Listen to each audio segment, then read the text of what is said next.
Deserts take up nearly a third of our planet's surface, and new ones are forming. It is one of the biggest scourges of the 21st century, and it is gaining ground everywhere. Les déserts sont des objets dynamiques, en perpétuel mouvement, donc on a toujours la problématique de l'avancée du désert. Et c'est pour ça que c'est une force de la nature. Desertification is threatening 40% of the Earth's land surface. Experts from around the world are striving to understand this devastating phenomenon.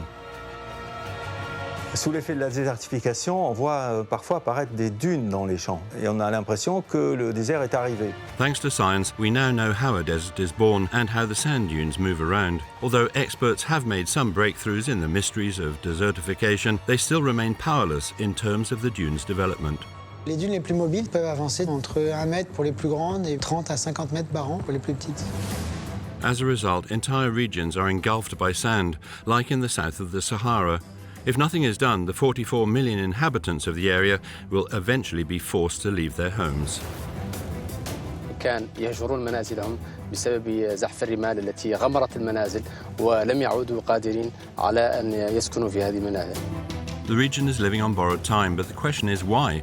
We will see that desertification is capable of taking even extremer forms, sandstorms, a phenomenon that was rarely seen a few decades ago but is now quite literally taking the world by storm. If it was fog or what, but it's sand and it's bizarre, it's amazing. In September 2015, a real-life sand wall knocked down several countries of the Middle East and immersed them in a huge cloud of dust from the desert. Scientists are closely studying this phenomena that is clearly capable of unleashing such monsters. C'est une sorte d'aspirateur des poussières et cet aspirateur vient faire ce mur qui fait plusieurs centaines de mètres, extrêmement dense. With the help of state-of-the-art satellite images, experts follow their movement across thousands of kilometers. Why are these storms more and more frequent and increasingly intense? Capable of the highest levels of destruction, we will see exactly how they cause chaos and even, in certain circumstances, death. Si on regarde les zones où les tempêtes de sable tuent particulièrement dans le monde, c'est jamais dissocié des fortes pollutions. The uncovering of a long misunderstood force of nature.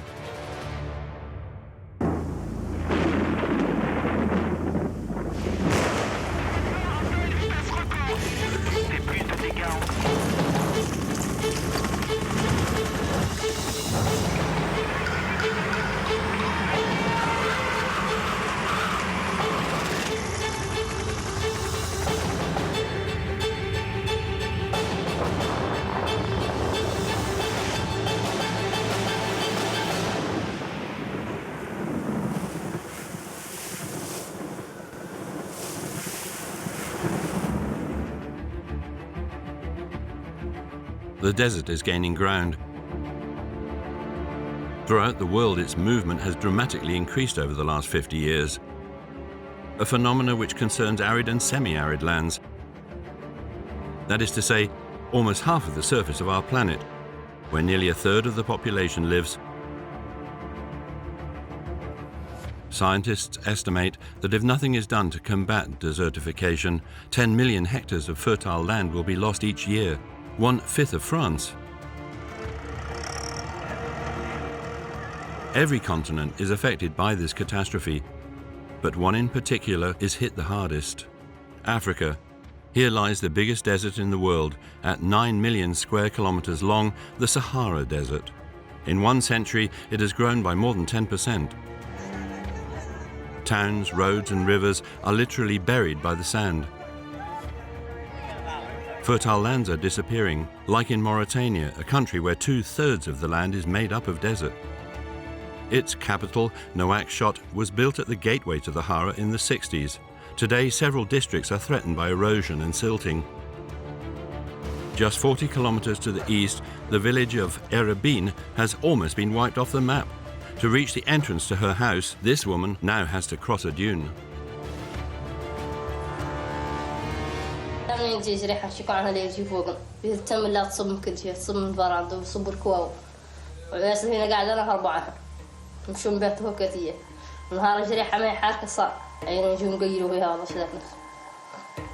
تم تراب مالتر كلها تصاب من كل شيء وفهم لا بدنا من كل هذا نقول بي يقرأ عنا التراب كان بدون يدخل نهار الجريحة حاركة ما تحد قاعد يدخل الفراند. In this country, the problem seems to be getting worse by the year. Government data shows that the dunes are advancing from 6 to 10 kilometers every year. So how is this progression possible? Scientists have managed to identify the dynamics of these sand hills. To understand it, we first have to go back to their origins.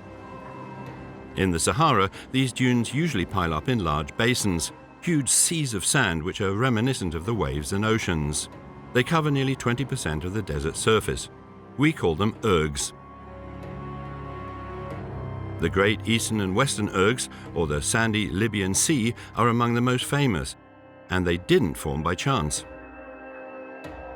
Les mers de sable se retrouvent le plus souvent à l'endroit où finalement les vents convergent les uns avec les autres.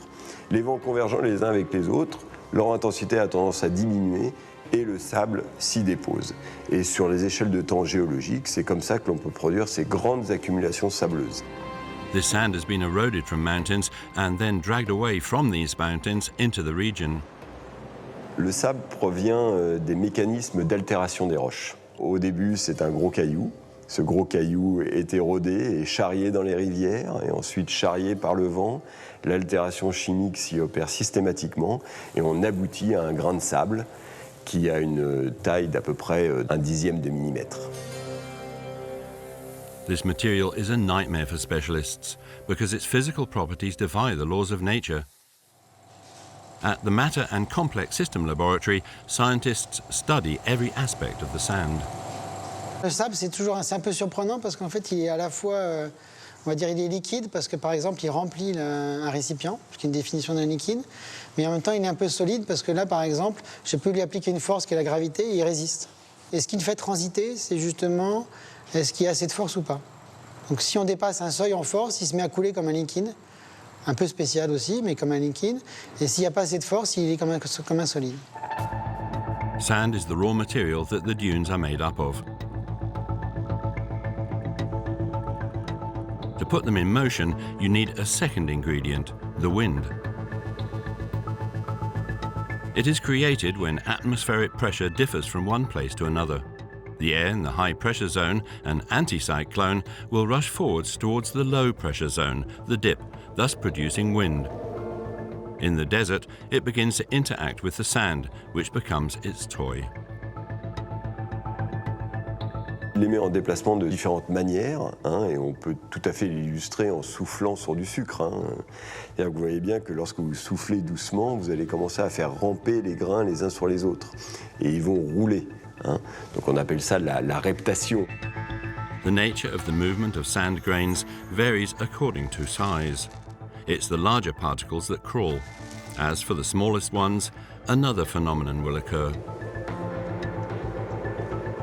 Mais si vous commencez à souffler un peu plus fort, vous allez voir que finalement, il y a certains grains qui vont pouvoir être éjectés. Et on appelle ça la saltation. Donc le grain est éjecté, s'envole, et va finalement retomber sous l'effet de son propre poids. Et le fait qu'il retombe, il va impacter de nouveau le lit sédimentaire pour mettre en mouvement d'autres grains qui vont pouvoir eux aussi rentrer en saltation. Saltation and crawling are the two main modes of movement of sand grains that result in the creation of a dune. Donc les dunes, c'est une interaction entre le vent et une surface érodable. Et donc si on imagine que sur cette surface, il y a une petite bosse, cette bosse va modifier le vent, va faire que le vent va aller un petit peu plus vite en amont de la bosse et un peu plus lentement en aval de la bosse. Et ce vent, il va être à sa vitesse maximum un petit peu avant le sommet de la bosse, ce qui fait que le sommet de la bosse va être un endroit où le vent décroît en vitesse. Donc s'il décroît en vitesse, il peut porter moins de sable, et donc du sable va être déposé au sommet de la bosse. Et donc cette interaction entre la topographie et le vent fait qu'une petite bosse va s'élever en hauteur et former une dune. However, contrary to popular belief, the dunes also form on the outskirts of the desert. This is one of the consequences of desertification that hits mankind the hardest, the result of a series of recurrent effects.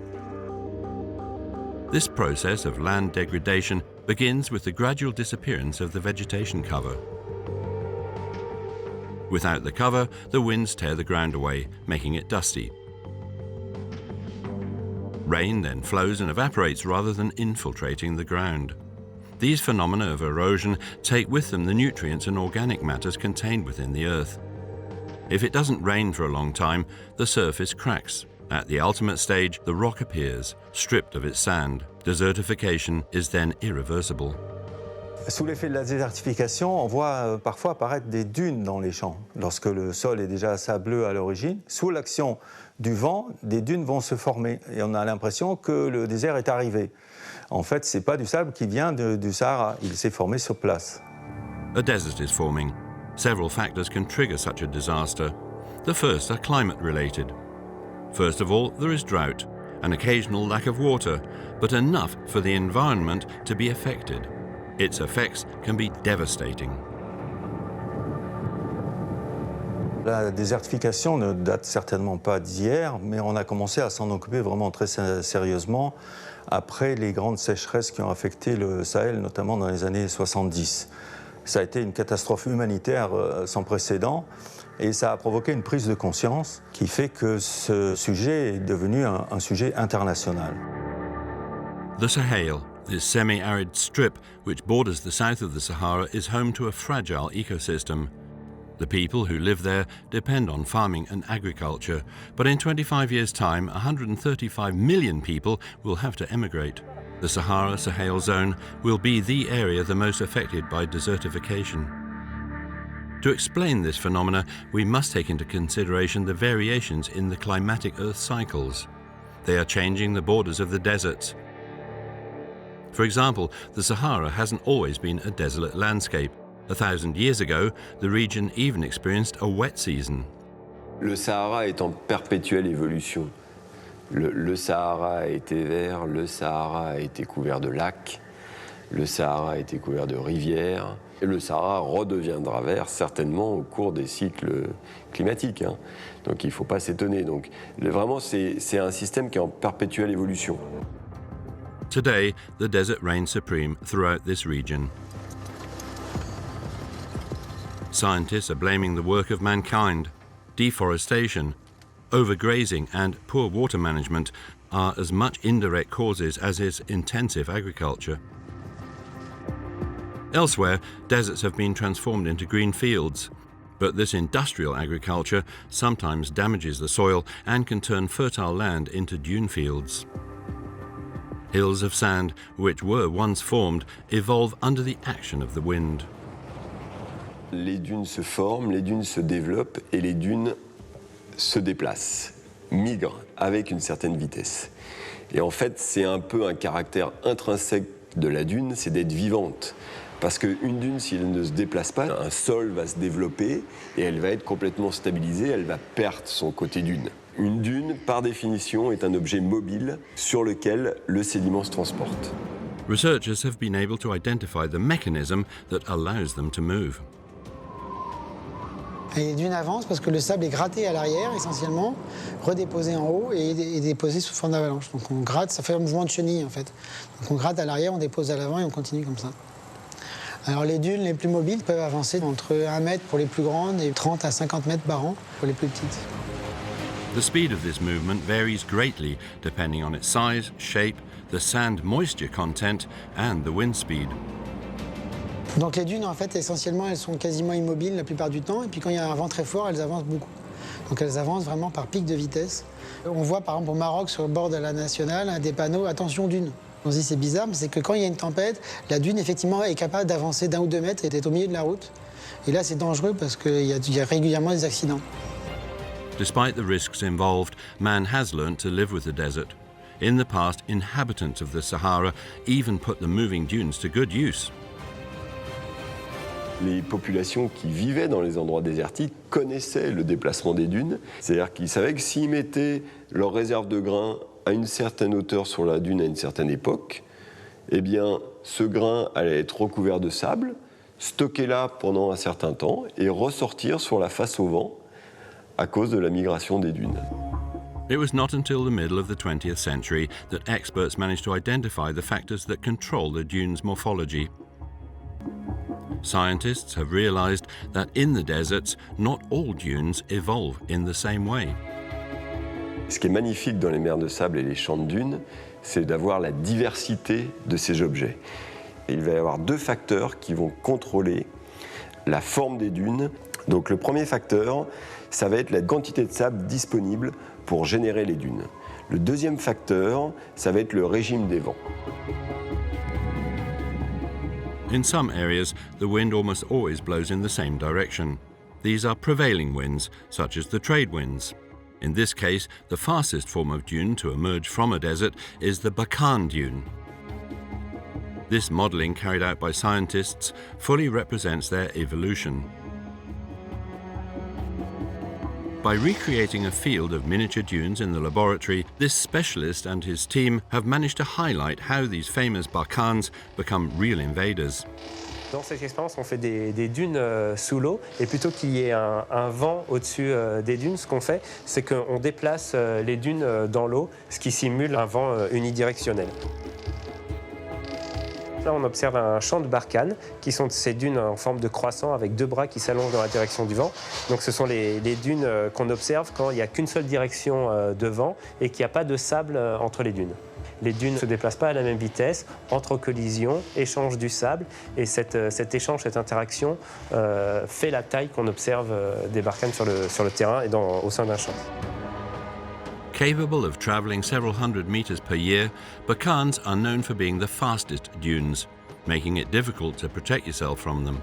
While the ground is completely covered with sand, long crests start to grow perpendicular to the airflow for several tens of kilometers.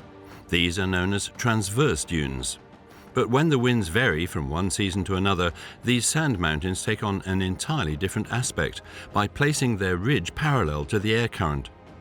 They become longitudinal, reaching several hundred kilometers long, like in the Rub al-Khali, located on the Arabian Peninsula. Nicknamed the desert of all deserts, it is as big as France and holds the record for the largest uninterrupted stretch of sand in the world. A hell for mankind, it is also home to the last type of dune, born from a particular climatic phenomenon. Quand il y a des vents qui vont un peu dans toutes les directions, le sable, il reste sur place, il s'accumule.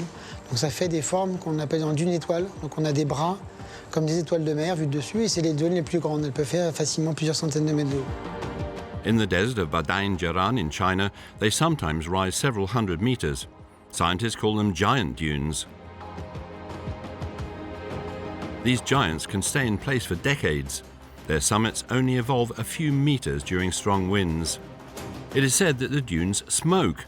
Although they adopt various forms, these sandhills all have one thing in common. The angle of their slopes is always 30 degrees. À mesure qu'elles vont grandir en hauteur, elles vont devenir de plus en plus pentues. Et donc à mesure que ces objets deviennent de plus en plus pentus, eh bien, il y a un moment où on dépasse ce qu'on appelle l'angle d'avalanche. Whole sections of the dune collapse, engulfing everything in their path. During these avalanches, a bewitching sound is sometimes released. It's the song of the dunes, a mysterious sound first reported nearly a millennium ago by explorers of the Silk Road. This natural phenomenon has been tested in the field by specialists. C'est un son qui est vraiment magique parce que c'est un son extrêmement puissant et qui nous enveloppe complètement. On se rend compte que c'est vraiment l'avalanche qui est en train de couler qui fait le son. Typiquement, ça, c'est un tas de sable à deux dimensions et une avalanche réduite à un grain. Et ce qui se passe, c'est que quand le grain coule, voilà, il est obligé de monter sur les grains et de retomber, et en tombant, il fait le tac. Tous les grains de sable se mettent à monter et à descendre en même temps, et à retomber et tac en même temps, et ça fait un son. C'est suffisant pour faire un son assez énorme, en fait. Et donc ça fait une onde dans le sol, une onde sismique, en fait, qui se propage très bien à la surface de la dune et qu'on peut entendre assez loin. To hear it, it is necessary that these grains of sand have a particular nature. They must be dry, rounded, of identical size, but in particular, they must be covered with a layer of iron and clay. This envelope encourages adhesion between the particles. Thanks to the envelope, the shocks are synchronized during the avalanche and thus produce a well-audible sound. Scientists have listed 100 or so areas around the world where the dunes make this noise. These sandy hills that line the deserts are under constant surveillance. Les déserts sont des objets dynamiques, en perpétuel mouvement.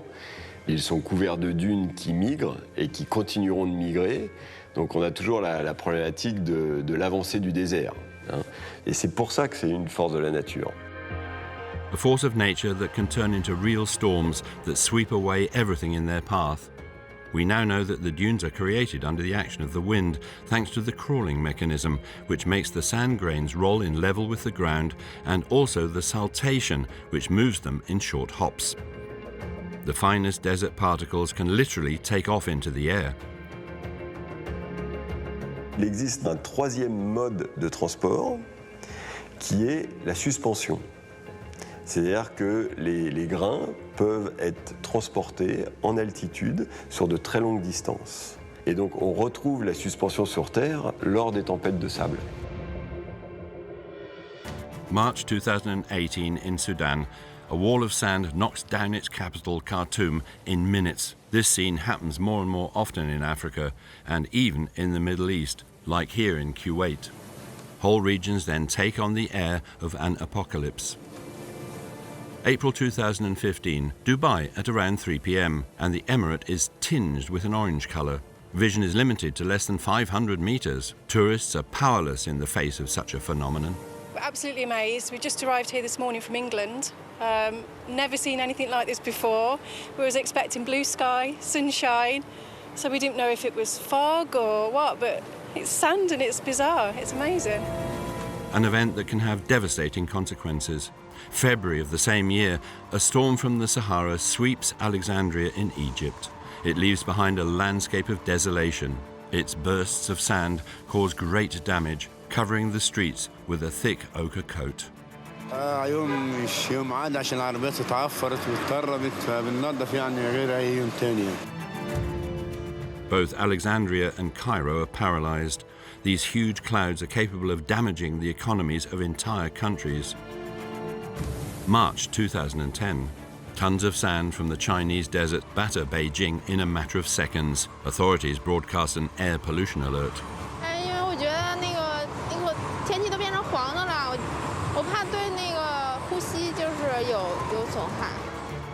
Desert dust is threatening the health of more and more people.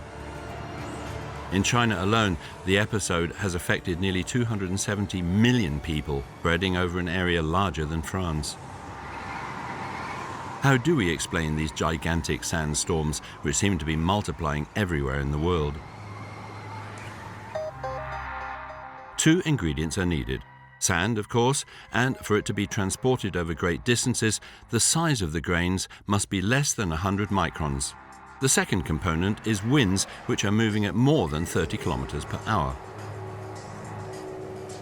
Several meteorological phenomena are capable of creating such winds. One of them we know well, the result of depressions in the air. We call it a storm. Les tempêtes de sable, c'est des phénomènes météorologiques du même type que les tempêtes qu'on peut avoir en Europe, mais avec des systèmes météorologiques qui se déplacent sur des surfaces nues, meubles, et qui peuvent, quand le vent est assez fort, mobiliser des particules de sable, des particules de poussière, et donc déplacer et transporter ces particules sur des grandes distances et générer des gros panaches de sable, de poussière, qui font qu'on reconnaît que ce sont des tempêtes de sable par opposition à des tempêtes classiques. These storms are forming this time above arid and semi-arid zones, such as Central Asia, China, the Arabian Peninsula, and even North Africa. These are the main sources of desert dust on the globe. When two air masses meet above these regions, the warmer and lighter air rises above the cold air through the suction effect. During this ascent, the water vapor condenses little by little and forms clouds. Because of the rotation of the Earth, this system starts to spin. Its diameter can extend over thousands of kilometers and thus cover several countries. On the outskirts of these giants, the winds can blow for nearly a week to more than 100 kilometers per hour. Large amounts of material are then raised and create a sandstorm. La manière qu'ont les scientifiques de classer les tempêtes de sable, c'est de regarder l'obscurcissement ou la réduction de la visibilité. Et ça permet de voir une échelle qui peut aller de 1 à 5, par exemple pour les cas extrêmes. Et parmi cette échelle de 1 à 5, une échelle de 1, c'est quelques centaines de mètres de visibilité, presque jusqu'au kilomètre. Une échelle de 5, c'est quelques dizaines de mètres de visibilité, c'est-à-dire presque aucune visibilité. At this stage, night turns immediately into day. These brutal manifestations of desertification worry scientists, who are constantly monitoring the phenomenon. They carefully scrutinize a specific sign which is likely to accentuate these storms, aridity, because it is above all the lack of water which gives birth to a desert. Un désert, typiquement, c'est l'endroit où il y a un déficit en eau. Les déserts sont particulièrement des lieux extrêmes parce que la vie sur Terre s'accompagne d'eau. Et donc, dès qu'on a un déficit en eau, il n'y a pas de végétation. Et donc, on se retrouve dans un environnement extrême dans lequel aucune vie ne peut se développer. Même s'il existe de la vie, elle reste extrêmement localisée et sous des conditions très précaires. Everywhere on our planet, water is life. Without it, we get what specialists call aridity. Ces différents déserts sont classés en fonction d'un niveau d'aridité. Et ce niveau d'aridité, c'est typiquement la hauteur des précipitations annuelles. Et c'est finalement la hauteur d'eau qui contrôle si on est dans un système hyperaride, semi-aride, aride. The region is defined as being semi-arid when it rains between 25 and 50 centimeters in a year. This is the case, for example, in the Sahel in Africa. Certain areas are, against all odds, drenched with rain in concentrated periods of the year. On peut prendre le cas de Niamey, qui est donc dans le sud du Niger, vraiment en bordure sud du Sahara. Et à Niamey, il pleut autant qu'à Bruxelles, il tombe à peu près 700 mm par an, excepté qu'à Niamey, cette pluie tombe en 10 jours. Unfortunately, these showers usually occur abruptly on soils with extremely low water absorption capacity. As a result, the rain flows away, which can lead to sudden flooding of dried watercourses, which does little to aid vegetation. When precipitation decreases again to anywhere between 5 and 25 centimeters, it is then an arid climate. This is the case for the majority of the deserts. Below 5 centimeters a year creates hyperaridity. For example, in some parts of the Atacama Desert in Chile, not a single drop of water has fallen for half a century. It is uninhabitable for humans. To understand what the water deficit is in the deserts, we must first know where the rain comes from and where the reasons that prevent it from falling lie. Air stores moisture in the form of invisible water vapor. Clouds are formed when the vapor sufficiently condenses into droplets, which increase in size then. This is rain, but it does not always reach the ground, as during its fall the air can absorb it, as it contains less water. In most deserts, this dry air comes from atmospheric circulation, and more precisely from what scientists call the Hadley cell. La cellule de Hadley est le mouvement grande échelle de l'atmosphère. La plupart de l'énergie qui arrive du Soleil arrive au niveau de l'équateur. Là, l'air est chauffé, se charge en humidité. Avec cette humidité, l'air va commencer à monter. L'humidité va se condenser, la chaleur va se dégager et l'air va continuer à monter. Arrivé à 10-12 km, l'air a perdu toute son humidité. Elle va se diriger vers les pôles. Et au bout d'un moment, va devenir instable et va redescendre vers la surface, complètement sèche et chaude. Et c'est vraiment cette circulation grande échelle qui va définir les déserts et qui explique que tous les déserts sont situés sur une même latitude. The most uninhabitable areas for humans are found on two broad bands located on both sides of the equator in the tropics, the desert belt. Since the dawn of time, these vast desolate expanses have contributed to the global balance of the Earth's climate. À partir du moment où on a une planète vivante, on a une planète qui est dynamique, il faut bien que ces zones humides soient compensées par des zones sèches. Donc ça fait partie de l'équilibre dynamique d'une planète, les zones désertiques. Et c'est tout à fait logique qu'elles se développent. Sinon la planète ne serait pas vivante. These territories are increasingly exposed to the formation of exceptional sandstorms, these mighty forces of nature. One of them made headlines in the Middle East in September 2015. It was an unprecedented event that scientists have called the storm of the century. On a fait une mesure qu'on n'avait jamais fait auparavant, une épaisseur optique de 5. Ça veut dire littéralement que si vous mettiez votre main devant vous, vous ne la verriez pratiquement pas. On n'avait jamais fait une telle mesure qui est une mesure de 5. Sandstorms are common in the region, but the episode is striking in both intensity and size. Coming from northern Iraq, the storm of the century is of such magnitude that it extends to Syria, Gaza, Israel, Lebanon, and even Cyprus. It is a very particular meteorological phenomenon which generated this monster. Specialists refer to it as Haboob, which literally means strong wind in Arabic. Le terme Haboob désigne des tempêtes de sable d'origine convective. Alors le terme convectif, il faut peut-être un peu l'expliquer, ça correspond à des orages. A storm is born when the atmosphere is unstable. The air, heated by the sun's radiation on the Earth's surface, expands and becomes lighter than the layer of air above it. It rises like a hot air balloon. If this air is humid enough, the water vapor contained in it gradually condenses, creating a giant anvil-shaped cloud, a cumulonimbus. But the power of a single storm cloud is not enough to form a haboob. Such a mastodon is born when several cumulonimbus line up. This is what meteorologists call a line of grain. Once these clouds are saturated with moisture, the air movements inside are then reversed, and the cold air plunges to the ground. The temperature then rapidly drops by about 10 degrees.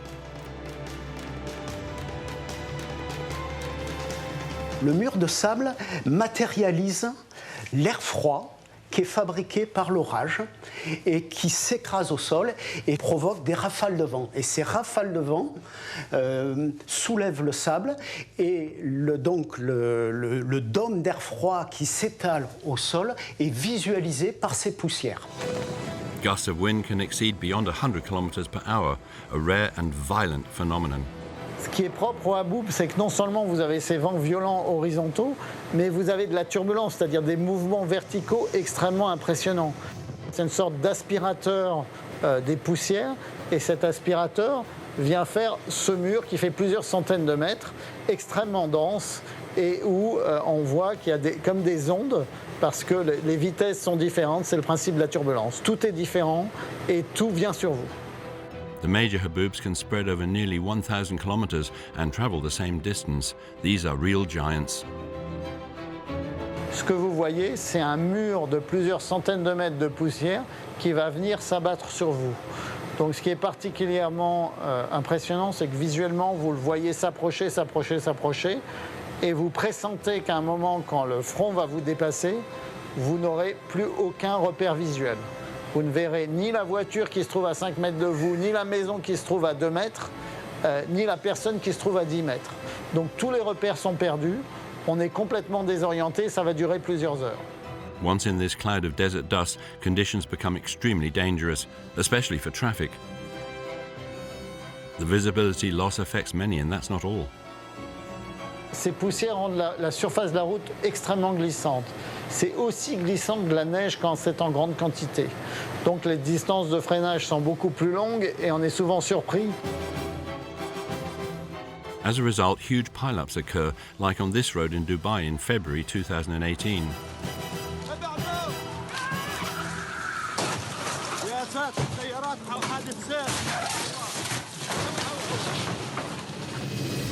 And the danger is even more severe up in the air. In the Middle East in 2015, faced with the danger of a haboob for aeroplanes in mid-flight, several airports had to close their runways.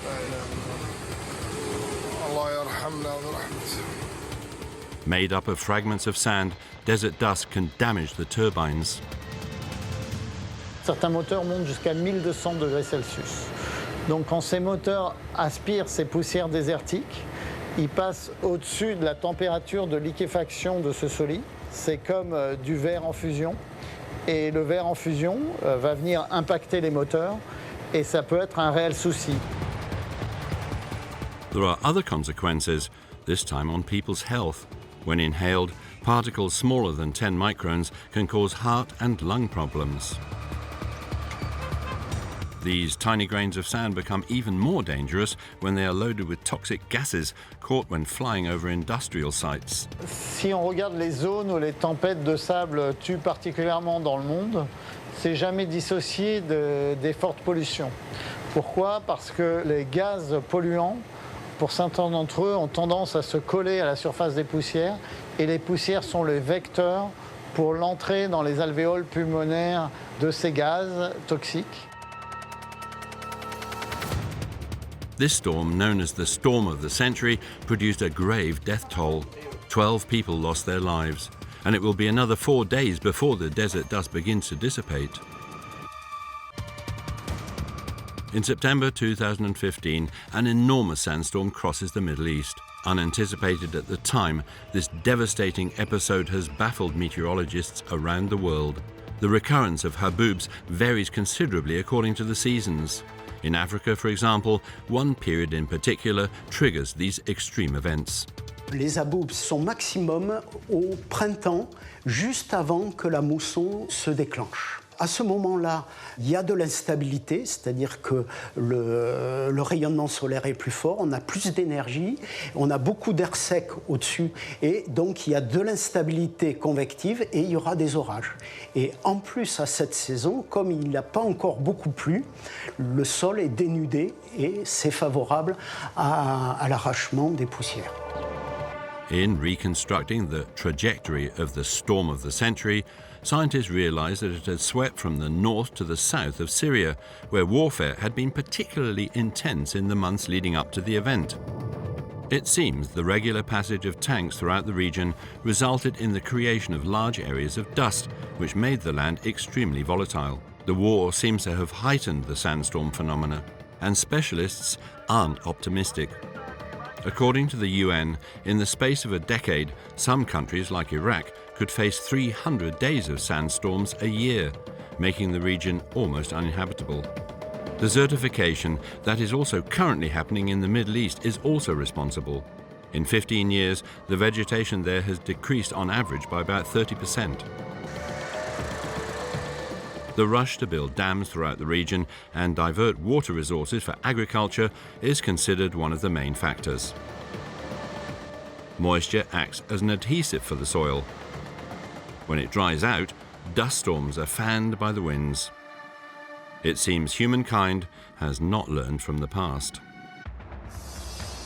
On peut également avoir la création de zones favorables, par exemple dans des zones où on va assécher des lacs. C'est le cas par exemple de la mer d'Aral, où on pense que les tempêtes ont été de plus en plus fréquentes à cause de l'assèchement de la mer d'Aral. Mais aussi sur des lacs plus petits, c'est des phénomènes qu'on a déjà observés. Where the Aral Sea used to lie, a new desert has emerged in the heart of Central Asia. Over the last 50 years, this huge stretch of water, which is twice the size of Belgium, has lost 3/4 of its surface area. It's one of the worst environmental disasters of the 20th century. Thousands of fishermen lost their jobs and had to leave their villages. The reason is that the Soviet Union decided on the intensive irrigation of cotton fields during the 1960s. Irrigation that has been draining the Aral Sea for half a century. Ever since, every 3 days, it is blown away by sandstorms, launching enormous amounts of dust from this new desert into the atmosphere. On a entre 10 et 25% de la masse des poussières dans l'atmosphère qui serait due à des activités agricoles. Par exemple, dans le sud de l'Espagne actuellement, il y a des cultures massives sous serre qui demandent énormément d'eau. Ce faisant, on appauvrit les sols et on assiste à l'émergence de zones semi-arides. Et donc c'est tout un domaine d'étude qui est très actif sur le pourtour méditerranéen. C'est de comprendre si ces zones risquent de devenir des zones de soulèvement de poussière. In arid areas, ploughing farmland too frequently and too deeply leaves the soil exposed. The wind then lifts up fine particles. Since 1900, fugitive dust has increased from 25 to 50% on a global scale, according to tests carried out by scientists. On a eu une prise de conscience très tôt de ces phénomènes, avec le phénomène du Dust Bowl qui a accompagné la plus grande crise économique récente de l'histoire des États-Unis à partir de 1929. Et les scientifiques ont vite compris que le labour intensif et le labour en profondeur avaient libéré des poussières et en coïncidence avec quelques années de très forts vents, on a créé le Dust Bowl.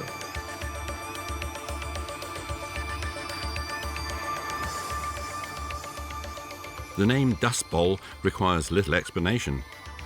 the dust storms ravaged the Great Plains of the United States for 10 years, completely altering the landscape until, in 1932, 14 sandstorms swept across the region. The following year, 38 of them were recorded. Such a phenomenon was completely unheard of. Faced with the extent of this disaster, the American authorities were forced to take action. Le gouvernement, après la crise, a repris les choses en main, a créé des services adéquats et a restauré ces terres. Et on voit aujourd'hui que ces terres sont restaurées, qu'elles sont agricoles et qu'elles sont gérées correctement. Ce qu'on peut dire, c'est que les effets de la dégradation des terres, même s'ils sont importants, ne sont pas forcément irréversibles. The restoration of the Earth was made possible thanks to the considerable financial resources deployed by the United States. Still rare at the time of the Dust Bowl, nowadays sandstorms have become increasingly frequent and increasingly impressive. And with global warming, the phenomenon is likely to escalate, even spreading to new areas. On a la possibilité, dans un contexte de réchauffement climatique, d'avoir une augmentation des conditions de sécheresse, par exemple en Europe du Sud, par exemple aux États-Unis, qui amènerait à des sols plus secs, qui, sur des régimes de vent favorables, pourraient émettre des poussières. Et ensuite, on peut avoir une modification des régimes de vent qui pourraient s'accentuer ou devenir plus intenses. Mais d'une façon générale, l'occurrence d'événements plus extrêmes laisse à penser qu'on pourrait avoir des événements avec des vents plus forts et donc des tempêtes de poussière plus intenses. Fortunately, the accuracy of sandstorm forecasts is constantly improving, mainly thanks to cutting-edge technology. Aujourd'hui, la surveillance de ces tempêtes, elle passe par deux types d'outils. D'une part, l'observation satellite, qui permet de visualiser la naissance des panaches et leur dispersion dans l'atmosphère. Et puis la modélisation, de la même façon qu'on fait de la prévision météorologique, on a également aujourd'hui la possibilité de faire des prévisions des tempêtes de poussière et du déplacement des nuages de poussière dans l'atmosphère, depuis les zones sources jusque dans leurs différentes zones de transport. Faced with this global threat, the World Meteorological Organization has set up an alert system for dust storms around the world. It mainly relies on a supercomputing center based in Barcelona in Spain. One piece of data, however, remains difficult to understand. L'incertitude repose plutôt sur les quantités émises et transportées. Par exemple, la capacité de prédire, par exemple en Europe, à quelle concentration de poussière on pourrait être exposé au cours de ces transports de poussière. And the sandstorms do not only affect riverside communities. A fraction of dust mobilized during such events can be lifted to an altitude of 5 kilometers. They then form what specialists call an aerosol, a huge cloud that can be observed from space. Un seul épisode peut transporter plusieurs dizaines de millions de tonnes de substances dans l'atmosphère sous forme de très petites particules qui ont une taille du dixième de millimètre. This is barely a tenth of the width of a human hair. Et donc elles sont suffisamment légères pour suivre tous les mouvements des masses d'air. Et donc si les masses d'air sont associées à des vents forts et peuvent être transportées très loin, les particules sont transportées avec les masses d'air. A desert dust aerosol can travel for hundreds, even thousands of kilometers, as shown in these remarkable satellite images. It forms a dense cloud covering that is able to absorb sunlight. En interceptant ce rayonnement solaire, ces petites particules, qu'est-ce qu'elles font? Elles vont diminuer le rayonnement qui arrive à la surface et donc diminuer la température de cette surface. Donc on peut, en une seule journée, on peut abaisser, lors de grosses tempêtes, jusqu'à 2 à 3 degrés, la température de la surface. Surprisingly, sandstorms therefore contribute in cooling down the planet. The lifespan of desert dust in the atmosphere varies from several hours to more than 10 days. When winds at altitude weaken, they spread across the Earth's surface. Les aérosols produits dans les déserts d'Asie peuvent être transportés au-delà du Pacifique. On retrouve aussi des traces de ces particules désertiques jusqu'au pôle. Donc c'est vraiment du transport à très grande distance. Alors plus on s'éloigne, plus les quantités sont faibles. Les aérosols désertiques représentent 40% des particules émises dans l'atmosphère chaque année. Similarly, sand coming from the Sahara that is transported by depressions can reach Europe, which changes our weather. When this sand redeposits, it brings about an assortment of unintended consequences. Ces aérosols peuvent se déposer par voie sèche, on peut parfois le voir sur les véhicules, notamment dans le sud de la France. Mais ça peut être aussi des dépôts associés aux précipitations, ce qu'on appelle les pluies rouges, qui vont être d'une couleur de poussière par rapport à des pluies habituelles.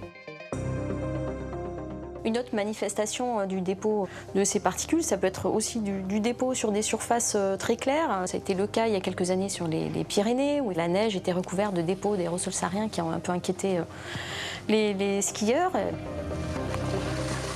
Another impact is one that affects Great Britain this time. In October 2017, a sunset seemed to appear in the middle of the day. So why did this happen? Because of storm Ophelia, which passed through the west coast of France and left behind a trail of sand from the Sahara. In total, 182 million tons of sand leave Africa every year. It's the largest source of desert dust on our planet, sometimes creating beneficial effects. Scientists at NASA have discovered that close to 28 million tons make it to the Amazon rainforest, enough to fill more than 100,000 trailers. The dust particles contain essential nutrients for plants, including 22,000 tons of phosphorus. Ces milliers de tonnes de phosphore qui sont déposées en Amazonie viennent aider certaines plantes à pousser et auraient pu avoir une grande importance quand on intègre dans le temps sur la végétation de l'Amazonie. The amount of sand transported to the Amazon varies from year to year.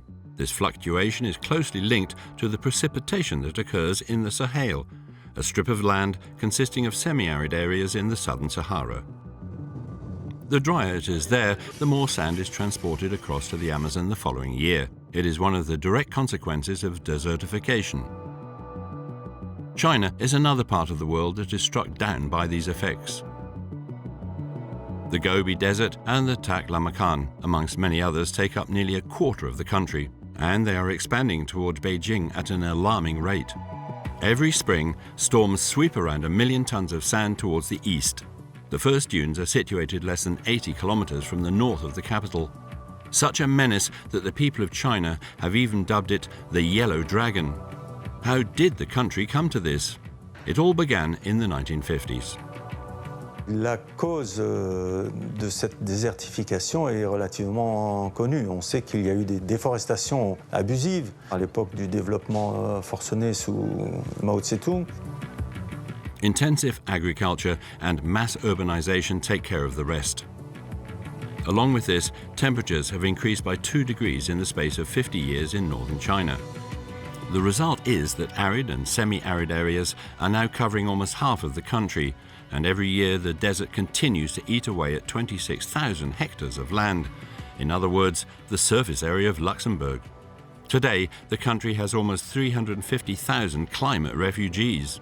Faced with the expansion of the desert, the Chinese authorities have declared an all-out war. The solution that has been found to solve this problem is to construct a new Great Wall, but this time made from plants, an immense project that began almost 40 years ago. La Grande Muraille verte chinoise, qui consiste finalement à protéger l'est de la Chine des plus grandes tempêtes de sable et à maintenir la présence des oasis, consiste à revégéter l'ensemble de la bordure ouest de la Chine traditionnelle, c'est-à-dire la Chine non montagneuse. By 2050, China hopes to have planted more than 35 million hectares of trees to form a green belt around 1,500 kilometers wide and 4,500 kilometers long. The first stage of this mega project is to stabilize the sand with plant partitions. Le principe de mettre des cloisons végétales sur les dunes pour les fixer, c'est de ralentir le vent à la surface. La dune bouge parce que le vent qui court à sa surface va entraîner les particules de sable, les grains de sable, et les déposer un peu plus loin, au pied de la dune, sous le vent. Donc au fur et à mesure, la dune se déplace. Lorsque le vent est ralenti grâce à ces cloisons végétales, ça fixe la dune. Elle ne bouge pratiquement plus et à partir de là, on peut y planter des végétaux. Et grâce à leur système racinaire, les arbres et les arbustes vont coloniser l'intérieur de la dune. Soil then grows, allowing biodiversity to return. A virtuous circle has been formed. Since the project began, nearly 66 billion trees have been planted. However, some scientists have raised doubts over the necessity of this huge undertaking. Ce qui compte, ce n'est pas de créer une muraille, mais d'aménager les paysages ruraux dans lesquels l'arbre va jouer un rôle important. Et à ce moment-là, on aura une mosaïque de terrains de culture, de boisement, etc. Et c'est là qu'on aura vraiment une action efficace de lutte contre la désertification.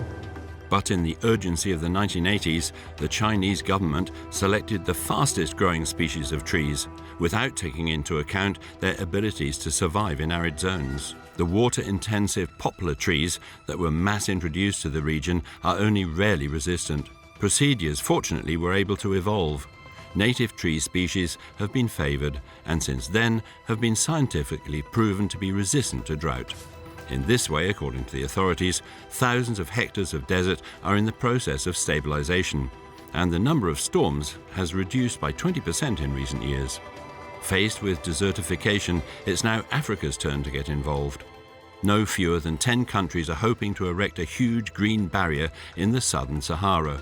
It would connect Senegal in the west to Djibouti in the east, namely 15 kilometres in width and 7,600 kilometres in length. An ambitious plan launched in 2008 and still to this day remains in its early stages.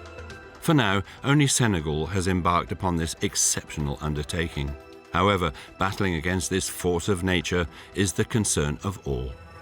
La désertification représente un enjeu énorme pour la planète dans la mesure il y a 2 milliards de populations qui vivent en zone désertifiable, on va dire, soumises à la désertification, et que la population continuant à se développer, surtout dans les régions pauvres, il faut de plus en plus nourrir de monde. Il faut donc lutter contre la désertification et améliorer le fonctionnement de tous ces écosystèmes.